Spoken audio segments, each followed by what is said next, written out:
Caro usuário, nunca é tarde para descobrir a literatura clássica e aprender o bom português de outros tempos. Inscreva-se no meu canal e lançarei mais audiolivros para você. A causa secreta. Garcia, em pé, mirava e estalava as unhas. Fortunato, na cadeira de balanço, olhava para o teto. Maria Luísa, perto da janela, concluía um trabalho de agulha. Havia já 5 minutos que nenhum deles dizia nada. Tinham falado do dia, que estivera excelente, de Catumbi, onde morava o casal Fortunato, e de uma casa de saúde, que adiante se explicará. Como os 3 personagens aqui presentes estão agora mortos e enterrados, tempo é de contar a história sem rebuço. Tinham falado também de outra coisa, além daquelas 3, coisa tão feia e grave, que não lhes deixou muito gosto para tratar do dia, do bairro e da casa de saúde. Toda a conversação a este respeito foi constrangida. Agora mesmo, os dedos de Maria Luísa parecem ainda trêmulos, ao passo que há no rosto de Garcia uma expressão de severidade, que lhe não é habitual. Em verdade, o que se passou foi de tal natureza, que para fazê-lo entender é preciso remontar à origem da situação. Garcia tinha se formado em medicina, no ano anterior, 1861. No de 1860, estando ainda na escola, encontrou-se com Fortunato, pela primeira vez, à porta da Santa Casa, entrava, quando o outro saía. Fez-lhe impressão a figura, mas, ainda assim, tê-la-ia esquecido, se não fosse o segundo encontro, poucos dias depois. Morava na rua de Dom Manuel. Uma de suas raras distrações era ir ao Teatro de São Januário, que ficava perto, entre essa rua e a praia. Ia 1 ou 2 vezes por mês, e nunca achava acima de 40 pessoas. Só os mais intrépidos ousavam estender os passos até aquele recanto da cidade. Uma noite, estando nas cadeiras, apareceu ali Fortunato, e sentou-se ao pé dele. A peça era um dramalhão, cozido a facadas, ouriçado de imprecações e remorsos, mas Fortunato ouvia-a com singular interesse. Nos lances dolorosos, a atenção dele redobrava, os olhos iam avidamente de um personagem a outro, a tal ponto que o estudante suspeitou haver na peça reminiscências pessoais do vizinho. No fim do drama, veio uma farsa, mas Fortunato não esperou por ela e saiu. Garcia saiu atrás dele. Fortunato foi pelo Beco do Cotovelo, Rua de São José, até o Largo da Carioca. Ia devagar, cabisbaixo, parando às vezes, para dar uma bengalada em algum cão que dormia. O cão ficava ganindo e ele ia andando. No Largo da Carioca entrou um tílburi, e seguiu para os lados da Praça da Constituição. Garcia voltou para casa sem saber mais nada. Decorreram algumas semanas. Uma noite, eram 9 horas, estava em casa, quando ouviu rumor de vozes na escada, desceu logo do sótão, onde morava, ao primeiro andar, onde vivia um empregado do arsenal de guerra. Era este que alguns homens conduziam, escada acima, ensanguentado. O preto que o servia acudiu a abrir a porta, o homem gemia, as vozes eram confusas, a luz pouca. Deposto ferido na cama, Garcia disse que era preciso chamar um médico. Já aí vem um, acudiu alguém. Garcia olhou, era o próprio homem da Santa Casa e do teatro. Imaginou que seria parente ou amigo do ferido, mas rejeitou a suposição, desde que lhe ouvirá perguntar se este tinha família ou pessoa próxima. Disse-lhe o preto que não, e ele assumiu a direção do serviço, pediu às pessoas estranhas que se retirassem, pagou aos carregadores, e deu as primeiras ordens. Sabendo que o Garcia era vizinho e estudante de medicina, pediu-lhe que ficasse para ajudar o médico. Em seguida contou o que se passará. Foi uma malta de capoeiras. Eu vinha do quartel de Moura, onde fui visitar um primo, quando ouvi um barulho muito grande, e logo depois um ajuntamento. Parece que eles feriram também a um sujeito que passava, e que entrou por um daqueles becos, mas eu só vi a este senhor, que atravessava a rua no momento em que um dos capoeiras, roçando por ele, meteu-lhe o punhal. Não caiu logo, disse onde morava, e como era a 2 passos, achei melhor trazê-lo. Conhecia-o antes? Perguntou Garcia. Não, nunca o vi. Quem é? É um bom homem, empregado no arsenal de guerra. Chama-se Gouveia. Não sei quem é. Médico e subdelegado vieram daí a pouco, fez-se o curativo, e tomaram-se as informações. O desconhecido declarou chamar-se Fortunato Gomes da Silveira, ser capitalista, solteiro, morador em Catumbi. A ferida foi reconhecida grave. Durante o curativo ajudado pelo estudante, Fortunato serviu de criado, segurando a bacia, a vela, os panos, sem perturbar nada, olhando friamente para o ferido, que gemia muito. No fim, entendeu-se particularmente com o médico, acompanhou-o até o patamar da escada, e reiterou ao subdelegado a declaração de estar pronto a auxiliar as pesquisas da polícia. Os dois saíram. Ele e o estudante ficaram no quarto. Garcia estava atônito. Olhou para ele, viu-o sentar-se tranquilamente, estirar as pernas, meter as mãos nas algibeiras das calças, e fitar os olhos no ferido. Os olhos eram claros, cor de chumbo, moviam-se devagar, e tinham a expressão dura, seca e fria. Cara magra e pálida, uma tira estreita de barba, por baixo do queixo, e de uma têmpora a outra, curta, ruiva e rara. Teria 40 anos. De quando em quando, voltava-se para o estudante, e perguntava alguma coisa acerca do ferido, mas tornava logo a olhar para ele, enquanto o rapaz lhe dava a resposta. A sensação que o estudante recebia era de repulsa ao mesmo tempo que de curiosidade, não podia negar que estava assistindo a um ato de rara dedicação, e se era desinteressado como parecia, não havia mais que aceitar o coração humano como um poço de mistérios. Fortunato saiu pouco antes de 1 hora, voltou nos dias seguintes, mas a cura fez-se depressa, e, antes de concluída, desapareceu sem dizer ao obsequiado onde morava. Foi o estudante que lhe deu as indicações do nome, rua e número. Vou agradecer-lhe a esmola que me fez, logo que possa sair, disse o convalescente. Correu a Catumbi daí a 6 dias. Fortunato recebeu-o constrangido, ouviu impaciente as palavras de agradecimento, deu-lhe uma resposta enfastiada e acabou batendo com as bolas do chambre no joelho. Gouveia, defronte dele, sentado e calado, alisava o chapéu com os dedos, levantando os olhos de quando em quando, sem achar mais nada que dizer. No fim de 10 minutos, pediu licença para sair, e saiu. Cuidado com os capoeiras! Disse-lhe o dono da casa, rindo-se. O pobre diabo saiu de lá mortificado, humilhado, mastigando a custo desdém, forcejando por esquecê-lo, explicá-lo ou perdoá-lo, para que no coração só ficasse a memória do benefício, mas o esforço era vão. O ressentimento, hóspede novo e exclusivo, entrou e pôs fora o benefício, de tal modo que o desgraçado não teve mais que trepar a cabeça e refugiar-se ali como uma simples ideia. Foi assim que o próprio benfeitor insinuou a este homem o sentimento da ingratidão. Tudo isso assombrou Garcia. Este moço possuía, em germen, a faculdade de decifrar os homens, de decompor os caracteres, tinha o amor da análise, e sentia o regalo, que dizia ser supremo, de penetrar muitas camadas morais, até apalpar o segredo de um organismo.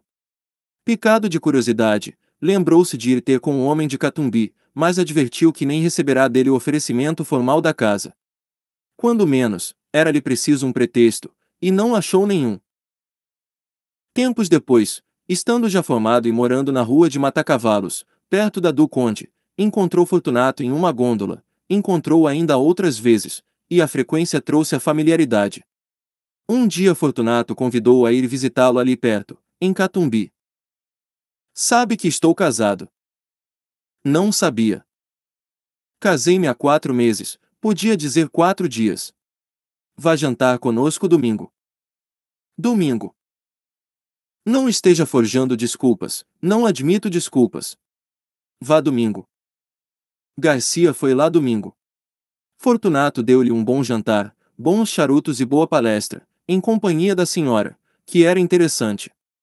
A figura dele não mudará, os olhos eram as mesmas chapas de estanho, duras e frias, as outras feições não eram mais atraentes que dantes.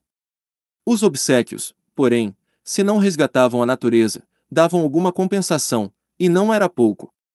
Maria Luísa é que possuía ambos os feitiços, pessoa e modos. Era esbelta, airosa, olhos meigos e submissos, tinha 25 anos e parecia não passar de 19. Garcia, a segunda vez que lá foi, percebeu que entre eles havia alguma dissonância de caracteres, pouca ou nenhuma afinidade moral, e da parte da mulher para com o marido os modos que transcendiam o respeito lhe confinavam na resignação e no temor. Um dia, estando os três juntos, perguntou Garcia a Maria Luísa se tivera notícia das circunstâncias em que ele conhecera o marido. Não, respondeu a moça. Vai ouvir uma ação bonita. Não vale a pena, interrompeu Fortunato. A senhora vai ver se vale a pena, insistiu o médico. Contou o caso da rua de Dom Manuel. A moça ouviu espantada. Insensivelmente estendeu a mão e apertou o pulso ao marido, risonha e agradecida, como se acabasse de descobrir-lhe o coração. Fortunato sacudia os ombros, mas não ouvia com indiferença. No fim contou ele próprio a visita que o ferido lhe fez, com todos os pormenores da figura, dos gestos, das palavras atadas, dos silêncios, em suma, um estúdio. E ria muito ao contá-la. Não era o riso da Dobrez. A Dobrez é evasiva e oblíqua, o riso dele era jovial e franco. Singular homem, pensou Garcia. Maria Luísa ficou desconsolada com a zombaria do marido, mas o médico restituiu-lhe a satisfação anterior, voltando a referir a dedicação deste e as suas raras qualidades de enfermeiro. Tão bom enfermeiro, concluiu ele, que, se algum dia fundar uma casa de saúde, irei convidá-lo. Valeu? Perguntou Fortunato. Valeu o quê? Vamos fundar uma casa de saúde.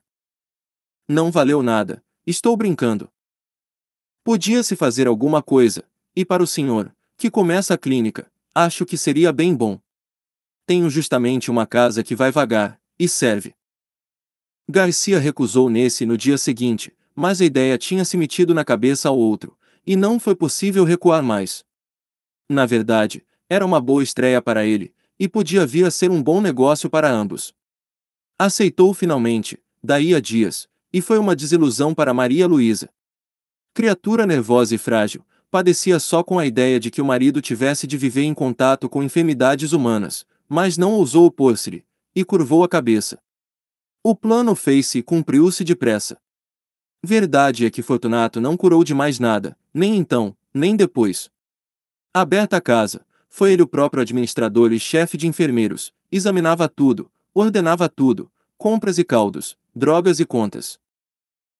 Garcia pôde então observar que a dedicação ao ferido da rua Dom Manuel não era um caso fortuito, mas assentava na própria natureza deste homem.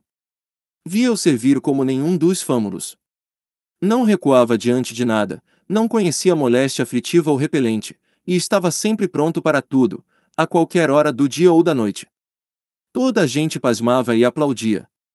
Fortunato estudava, acompanhava as operações, e nenhum outro curava os cáusticos. Tenho muita fé nos cáusticos, dizia ele. A comunhão dos interesses apertou os laços da intimidade. Garcia tornou-se familiar na casa, ali jantava quase todos os dias, ali observava a pessoa e a vida de Maria Luísa, cuja solidão moral era evidente. E a solidão como que lhe duplicava o encanto. Garcia começou a sentir que alguma coisa o agitava, quando ela aparecia, quando falava, quando trabalhava, calada, ao canto da janela, ou tocava ao piano umas músicas tristes. Manso e manso, entrou-lhe o amor no coração. Quando deu por ele, quis expeli-lo para que entre ele e Fortunato não houvesse outro laço que o da amizade, mas não pôde. Pôde apenas trancá-lo. Maria Luísa compreendeu ambas as coisas, a afeição e o silêncio, mas não se deu por achada. No começo de outubro deu-se um incidente que desvendou ainda mais aos olhos do médico a situação da moça. Fortunato metera-se a estudar anatomia e fisiologia, e ocupava-se nas horas vagas em rasgar e envenenar gatos e cães. Como os guinchos dos animais atordoavam os doentes, mudou o laboratório para casa, e a mulher, compleição nervosa, teve de o sofrer. Um dia, porém, não podendo mais, foi ter com o médico e pediu-lhe que, como coisa sua, alcançasse do marido a cessação de tais experiências. Mas a senhora mesma. Maria Luísa acudiu, sorrindo. Ele naturalmente achará que sou criança.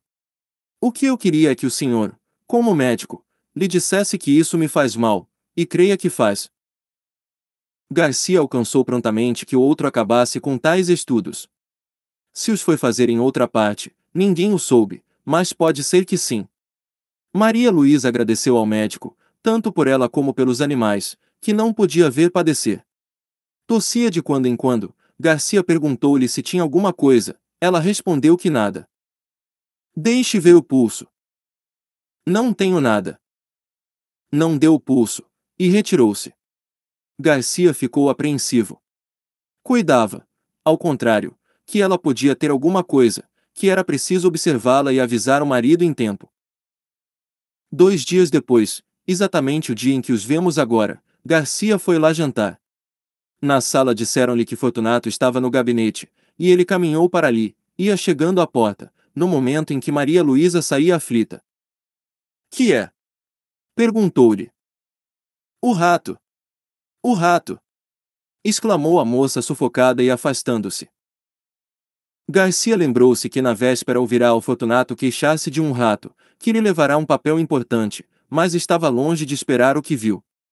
Viu Fortunato sentado à mesa, que havia no centro do gabinete, e sobre a qual puseram um prato com espírito de vinho. O líquido flamejava. Entre o polegar e o índice da mão esquerda segurava um barbante, de cuja ponta pendia o rato atado pela cauda. Na direita tinha uma tesoura. No momento em que o Garcia entrou, Fortunato cortava ao rato uma das patas, em seguida desceu o infeliz até a chama, rápido, para não matá-lo, e dispôs-se a fazer o mesmo à terceira, pois já lhe havia cortado a primeira. Garcia estacou horrorizado. Mate-o logo! Disse-lhe. Já vai. E com um sorriso único, reflexo de alma satisfeita, alguma coisa que traduzia a delícia íntima das sensações supremas, Fortunato cortou a terceira pata ao rato, e fez pela terceira vez o mesmo movimento até a chama. O miserável estorcia-se, guinchando, ensanguentado, chamuscado, e não acabava de morrer. Garcia desviou os olhos, depois voltou-os novamente, e estendeu a mão para impedir que o suplício continuasse, mas não chegou a fazê-lo, porque o diabo do homem impunha medo, com toda aquela serenidade radiosa da fisionomia. Faltava cortar a última pata. Fortunato cortou-a muito devagar, acompanhando a tesoura com os olhos. A pata caiu, e ele ficou olhando para o rato meio cadáver. Ao descê-lo pela quarta vez, até a chama, deu ainda mais rapidez ao gesto, para salvar, se pudesse, alguns farrapos de vida. Garcia, defronte, conseguia dominar a repugnância do espetáculo para fixar a cara do homem. Nem raiva, nem ódio, tão somente um vasto prazer, quieto e profundo, como daria a outro a audição de uma bela sonata ou a vista de uma estátua divina, alguma coisa parecida com a pura sensação estética. Pareceu-lhe, e era verdade, que Fortunato havia-o inteiramente esquecido. Isto posto, não estaria fingindo, e devia ser aquilo mesmo. A chama ia morrendo, o rato podia ser que tivesse ainda um resíduo de vida, sombra de sombra. Fortunato aproveitou-o para cortar-lhe o focinho e pela última vez chegar a carne ao fogo. Afinal deixou cair o cadáver no prato, e arredou de si toda essa mistura de chamusco e sangue. Ao levantar-se deu com o médico e teve um sobressalto. Então, mostrou-se enraivecido contra o animal, que lhe comera o papel, mas a cólera evidentemente era fingida. Castiga sem raiva, pensou o médico, pela necessidade de achar uma sensação de prazer, que só a dor alheia lhe pode dar. É o segredo deste homem. Fortunato encareceu a importância do papel, a perda que lhe trazia, perda de tempo, é certo, mas o tempo agora era-lhe preciosíssimo. Garcia ouvia só, sem dizer nada, nem lhe dar crédito. Relembrava os atos dele, graves e leves, achava a mesma explicação para todos. Era a mesma troca das teclas da sensibilidade, um diletantismo sui generis, uma redução de Calígula. Quando Maria Luísa voltou ao gabinete, daí a pouco, o marido foi ter com ela, rindo, pegou-lhe nas mãos e falou-lhe mansamente. Fracalhona! E voltando-se para o médico. Há de crer que quase desmaiou. Maria Luísa defendeu-se a medo, disse que era nervosa e mulher, depois foi sentar-se à janela com as suas lãs e agulhas, e os dedos ainda trêmulos, tal qual a vimos no começo desta história. Hão de lembrar-se que, depois de terem falado de outras coisas, ficaram calados os três, o marido sentado e olhando para o teto, o médico estalando as unhas. Pouco depois foram jantar, mas o jantar não foi alegre. Maria Luísa cismava e tossia, o médico indagava de si mesmo se ela não estaria exposta a algum excesso na companhia de tal homem. Era apenas possível, mas o amor trocou-lhe a possibilidade em certeza, tremeu por ela e cuidou de os vigiar. Ela tossia, tossia, e não se passou muito tempo que a moléstia não tirasse a máscara. Era a tísica, velha dama insaciável, que chupa a vida toda, até deixar um bagaço de ossos. Fortunato recebeu a notícia como um golpe, amava deveras a mulher, a seu modo, estava acostumado com ela, custava-lhe perdê-la. Não poupou esforços, médicos, remédios, ares, todos os recursos e todos os paliativos. Mas foi tudo vão. A doença era mortal. Nos últimos dias, em presença dos tormentos supremos da moça, a índole do marido subjugou qualquer outra afeição. Não a deixou mais, fitou o olho baço e frio naquela decomposição lenta e dolorosa da vida, bebeu umas aflições da bela criatura, agora magra e transparente, devorada de febre e minada de morte. Egoísmo aspérrimo, faminto de sensações, não lhe perdoou um só minuto de agonia, nem nos pagou com uma só lágrima, pública ou íntima. Só quando ela expirou, é que ele ficou aturdido. Voltando a si, viu que estava outra vez só. De noite, indo repousar uma parenta de Maria Luísa, que a ajudara a morrer, ficaram na sala Fortunato e Garcia, velando o cadáver, ambos pensativos, mas o próprio marido estava fatigado. O médico disse-lhe que repousasse um pouco. Vá descansar, passe pelo sono 1 hora ou 2, eu irei depois. Fortunato saiu, foi deitar-se no sofá da saleta contígua, e adormeceu logo. 20 minutos depois acordou, quis dormir outra vez, cochilou alguns minutos, até que se levantou e voltou à sala. Caminhava nas pontas dos pés para não acordar a parenta, que dormia perto. Chegando à porta, estacou assombrado. Garcia tinha-se chegado ao cadáver, levantara o lenço e contemplara por alguns instantes as feições defuntas. Depois, como se a morte espiritualizasse tudo, inclinou-se e beijou-a na testa. Foi nesse momento que Fortunato chegou à porta. Estacou assombrado, não podia ser o beijo da amizade, podia ser o epílogo de um livro adúltero. Não tinha ciúmes, note-se, a natureza compô-lo de maneira que lhe não deu ciúmes nem inveja, mas dera-lhe vaidade, que não é menos cativa ao ressentimento. Olhou assombrado, mordendo os beiços. Entretanto, Garcia inclinou-se ainda para beijar outra vez o cadáver, mas então não pôde mais. O beijo rebentou em soluços, e os olhos não puderam conter as lágrimas, que vieram em borbotões, lágrimas de amor calado, e irremediável desespero. Fortunato, à porta, onde ficará, saboreou tranquilo essa explosão de dor moral que foi longa, muito longa, deliciosamente longa.